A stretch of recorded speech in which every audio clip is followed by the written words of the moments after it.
जय बाळूमामा आदमापूरची चालतवारी म्हणजेच पायी दिंडी हिंगणगाववरून निघालेली आहे 12 तारखेला आणि आदमापूरला निघालेली आहे।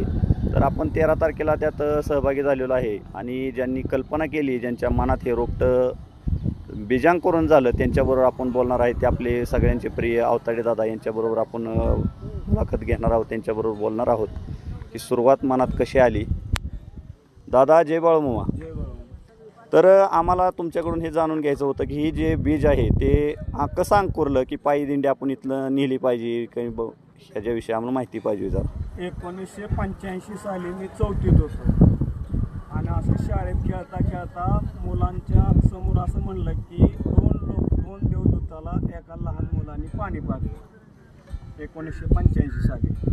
त्यानंतर काही थोडा काळ गेल्यानंतर 2007ला टेंभुर्णी ते बाळूमामा प्रगट झाल्यानंतर मी तिथं थोडं येणं जाणं चालू केलं। तिथं ढोल वाजवायला चालू केला, थोडा भंडारा लावायचो कपाळाला।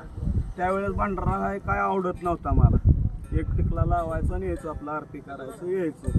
2007ला बाळूमामाची पहिली मेंढरं आली की एका मुसलमानाने बसवलेली होती, आणलेली होती। मग ते घरी मी म्हणलं की कुठची बाळूमामाची मेंढरं आणि कोणाची, काय जायचं त्याला।